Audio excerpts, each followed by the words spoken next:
Hi, I'm LeKeyah Wilson. I'm the Medical Director of School-Based Health. And I'm Eve Gotham. I am the Director of Child and Youth Services.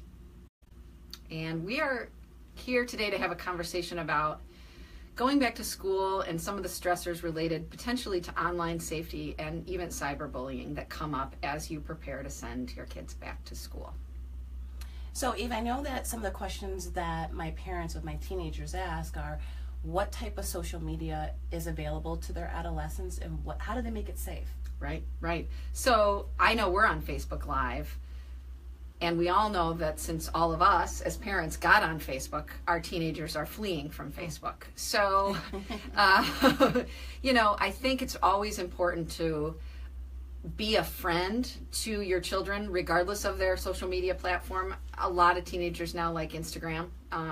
Snapchat is interesting and how you can have some oversight over that, but be a friend to your child. Make that part of the negotiation when they get onto social media, when they're a young teenager, so that they just know that you're always there and you're not going to embarrass them or anything else, but that you for their safety need to watch what they're doing. Yes. And with my families, I often discuss internet and social media safety as young as the kids are playing on tablets, getting on the internet, letting them know what a safe environment is, what they're at risk for, and like having an open conversation with your youth. Yes, and I think the risks change as kids from younger to older. Younger kids, I think, are very naive. They don't think that there are bad people out there. And in some ways, you want to have a similar conversation about strangers, like you do about a stranger approaching you on the street or something else. And kids get that message at school, in elementary school, so that resonates with them when you then translate that to online safety, where older kids do have those interactive online relationships. So you want to talk more specifically about being careful about actually knowing people, the difference between acquaintances and friends. Exactly.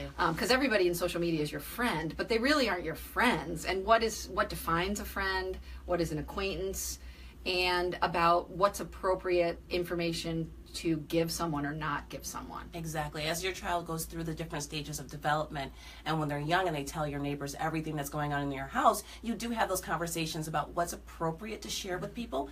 That's the same type of conversation you should have once they're on social media. You don't give out your address, your phone number, or information that it makes it easy to contact or find you. Right, exactly. And I think that's really hard because as a teenager, we all were the same way.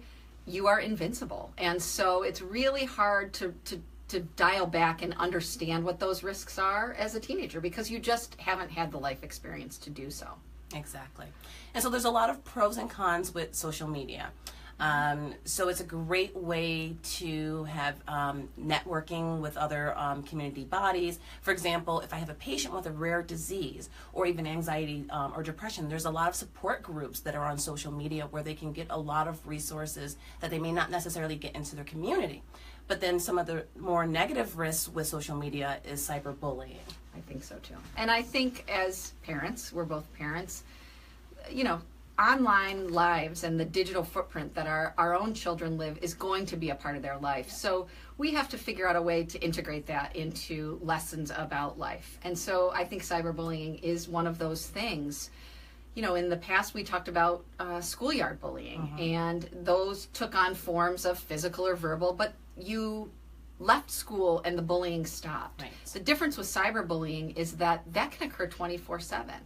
And the person that is the bully is sitting anonymously, potentially, behind a computer and can say very bold things that if they were face-to-face with someone, they may not say. Exactly. And so we see all the time very extreme types of positions, suggestions about suicide, suggestions about other things that can and are very destructive to the person receiving those messages. Right. And then with the cyberbullying, it reaches communities that are outside of that schoolyard. So it can move beyond your town, beyond your city, beyond your state, and it just spreads like wildfire. Yeah.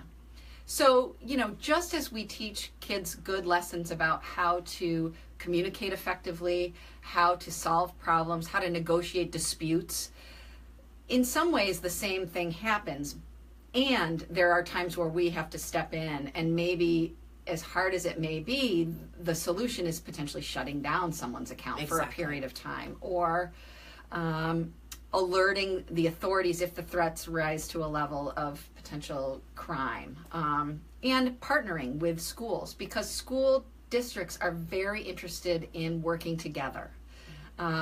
There are great programs in schools that try and develop leadership within kids to help other kids in school, but they want to be equally as interested if kids are being targeted outside of school. Exactly. And so work with them, problem solve with them, plan with them, include them. They want to be your ally. Sometimes it's hard for them, and I think everybody can always make improvements about how we do things, but I really would encourage parents to include school districts in the discussion if online bullying is happening. Exactly. And this is also a perfect time to have open communication with your child or adolescent about what's going on in their lives. They may not actually come to a parent to say, I'm being targeted online or on social media. But as a parent, being aware of certain signs and symptoms that your child is being bullied. So they may be more withdrawn, they may be more depressed, they may be more irritable, they may be avoiding school. So school avoidance is something that really targets us into that maybe cyberbullying or certain type of bullying is going on. Yes. And I think I will say in general to families, you as parents know your children best. So when you see your child having a departure from what you expect, their behavior changes in some way that really is different from what you're used to, it's worth asking some questions. Mm-hmm. It's worth having open communication. We all know, especially teenagers, are going to try and give you as many one-word answers as possible. Exactly. Keep pushing, because if you keep the door open, eventually they will feel safe enough to come to you and share with you what's going on. Exactly. For example, my children are in elementary school, and so when they come home from school, I don't ask, how was school today? Because most of the time they'll say, fine, okay. I actually say, tell me one good thing and one bad thing that happened. So they actually have to say something. They still try not to. They don't still they? do, So yes. is mine. And that's a good point. Asking really open-ended questions, specific questions that you can't just get a yes or no answer to. And if you are a presence in their online life and you've set that as an expectation, you also may see some signs and symptoms that you think is off with communication. And you also may be able to impact change for others. So you may see a friend of a friend having this occur. Mm-hmm. And that's an opportunity for you as a parent or a loved one or an extended family member to assist other kids who may not, may need help also. Exactly. Yeah. So, I mean, I don't want us to, this is not meant to scare or alarm. It is the reality of the life we live in. We know that there are really good things that can occur with social media support and other things. It has transformed many of our lives and our kids' lives in connections. And just with anything, there are also risks that come along with it. So as much as we can walk the middle path and find a good middle ground, that is probably the best advice for any of it. Exactly. And if you have any questions, you can always ask your pediatrician. Yes, I always encourage families to start with their pediatrician, because that's a person that has known their child for the longest amount of time and over a long period of time, and they're a great starting point. Exactly. Yeah. Exactly. So we want to thank you for tuning in and watching us today. If you do have any questions, you can either post them below, or you can send a private message to the Rochester Regional Health Facebook account if it is of a more sensitive nature, and we will get back to you. Yes. Thank you.